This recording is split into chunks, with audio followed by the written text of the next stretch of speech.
দলের দিকে না গিয়ে ব্যক্তির দিকে তাকান যে এই ব্যক্তি দিয়ে আমার লাভ হবে, আমার উন্নয়ন হবে, আমার জনগণ ভালো থাকবে, তাকে ভোট দিন, কোনো দলকে নয়। আসলে আন্দোলনগুলো এখন এই মুহূর্তে, দেশের এই মুহূর্তে এই আন্দোলনগুলো না করাই উত্তম। যে আমরা যে ওসমান হাদিবের হত্যার প্রায় 1 মাস পারিয়ে গেলো, এখন পর্যন্ত কেউ গ্রেফতার হলো না। এখন তো দেখা যাচ্ছে আবার গ্যাসের দাম বেড়ে গেল বিভিন্ন সিন্ডিকেটের কারণে। তো আপনার কি মনে হয় সরকার কি ধরনের শাস্তির বিধান করলে এই জিনিসগুলো এই অপরাধগুলো করতে তারা মানে পিছু হটবে আর কি? এখন যে আমরা দেখতেছি যে হঠাৎ করে ইন্টারিমের যে ব্যর্থতা, এটা একদম ব্যবসায়ীদের সিন্ডিকেটের কাছে সরকার একদম আত্মসমর্পণ করে বসলো। কারণ এদের অবশ্যই কোনো কিছু ব্যবস্থা নেওয়া উচিত, কোনো নতুন আইন করা উচিত, যার জন্য যাতে করে এই সিন্ডিকেট ভাঙা যায়। এদের তো মুখে বললে আর কিছু হচ্ছে না। এদের সিন্ডিকেটের কাছে তো আমরা সবাই ধরা চাই। 1200 টাকার জিনিস এখন 3600-3800 টাকা দিয়ে কেনা লাগতেছে।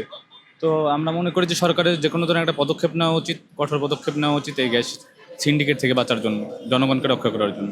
আচ্ছা, সামনে তো ভোট, আপনি ভোট দিবেন? হ্যাঁ, আমি অবশ্যই ভোট দেবো।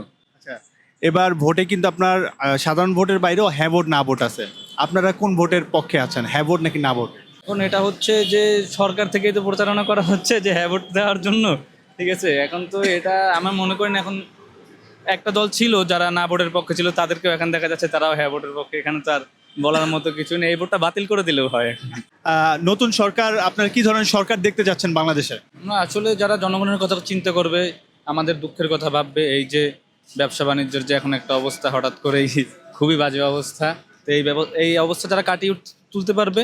আমরা আসলে কোনো প্রতীক নয়, বরং ব্যক্তিকে ভোট দিতে যাচ্ছি। আপনারা কি দাবি করতেছেন সাধারণ জনগণ হিসেবে নতুন সরকারের কাছে? আর নতুন সরকারের কাছে জনগণের সরকার দাবি করছি, যারা জনগণের জন্য কাজ করবে, দেশের জন্য কাজ করবে, দলের জন্য বা ব্যক্তি স্বার্থে নয়, দেশের জনগণের স্বার্থে যারা কাজ করে, আমরা তাদের সাথে আছি। এখন তো ছাত্ররা আন্দোলন করে, রাস্তা আটকে দেয়, দেখা যাচ্ছে ছোটোখাটো বিষয় নিয়ে এখন আন্দোলন রাস্তায় পর্যন্ত চলে যায়। আপনার কি মনে হয় যে বিষয় আন্দোলন সেখানে গিয়ে আন্দোলন করা উচিত, মনে করেন প্রশাসনিক ভবনে বা হচ্ছে নির্দিষ্ট কোনো জায়গায়?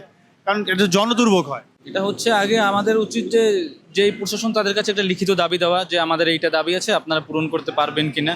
যদি না পারে তাহলে আমাদের একটা তাদের কাছে তাদের আন্দোলন যে বিষয়ে তাদের মন্ত্রণালয়ে দাবি করাটাই উচিত মনে করি। কারণ এই যে এটা তো যেভাবে ওনারা আন্দোলন করতেছে, যে কালকে দেখলাম যে সাধারণ রোগী যারা, তারা হসপিটাল পর্যন্ত যেতে পারতেছে না, হেঁটে যাওয়া লাগতেছে, ঠিক আছে। এই আন্দোলনগুলো মানে সরকার অসহায়ত্ব প্রকাশ করতেছে এদের কাছে, প্রশাসন ব্যবস্থা নিচ্ছে না। আসলে আন্দোলনগুলো এখন এই মুহূর্তে, দেশের এই মুহূর্তে এই আন্দোলনগুলো না করাই উত্তম। আর আমরা দেখি যে চাঁদাবাজি, তারপর গুণ হত্যা এরকম ঘটতেছে ঘটনাগুলো। তো এগুলোতে আমরা শাস্তি দেখি না, আসলে শাস্তি না হওয়ার কারণেই কিন্তু অপরাধ করতে মানুষ সাহস পায়। তো শাস্তিটা কি হতে পারে? আমরা বিদেশে দেখি ফাঁসি দেয়, হ্যাঁ, হত্যা হত্যা করা হয় আর কি। তা আমাদের কি এরকম নিয়ম করা উচিত আমাদের দেশে? অবশ্যই এমন নিয়ম করা উচিত যে আমরা যে ওসমান হাদিবের হত্যার প্রায় 1 মাস পারিয়ে গেলো, এখন পর্যন্ত কেউ গ্রেফতার হলো না। তদন্ত চলতেছে, শুধু শুনতেছে যে তদন্ত চলতেছে, কিন্তু গ্রেফতারের মধ্যে কাউকে গ্রেফতারও করা হচ্ছে না। খুনি বাইরে পালিয়ে যাওয়ার পরে জানা যাচ্ছে যে খুনি চলে গেছে, কিন্তু আগে থেকে গোয়েন্দাদের কাছে খবর থাকতেছে না।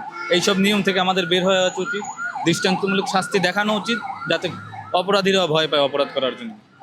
আমাদের দেশের সাথে এখন ভারতের সম্পর্ক কীরকম হইতে পারে? কারণ ভারত কিন্তু মুসলমানদের উপর অত্যাচার করতেছে, খ্রিস্টানদের উপর অত্যাচার করতেছে। তো ওরা মুসলিমদের বলে জঙ্গি। এখন ভারতকে কিভাবে কি বলে আখ্যায়িত করা যায়? ভারতের সাথে সম্পর্কের বিষয় হচ্ছে, বিদেশে আমাদের বন্ধু থাকুক কিন্তু প্রভু না থাকুক। তারা যে আধিপত্যবাদ চালাচ্ছে, এই আধিপত্যবাদ তারা বন্ধ করুক, আমরা তাদের বন্ধুত্ব গ্রহণ করবো অবশ্যই।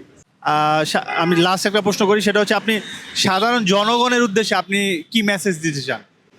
সামনে নির্বাচন, সাধারণ জনগণ দেশে একটাই কথা যে আপনারা যোগ্য প্রার্থীকে ভোট দিন, কোনো দলের দিকে না গিয়ে ব্যক্তির দিকে তাকান যে এই ব্যক্তি দিয়ে আমার লাভ হবে, আমার উন্নয়ন হবে, আমার জনগণ ভালো থাকবে, তাকে ভোট দিন, কোনো দলকে নয়।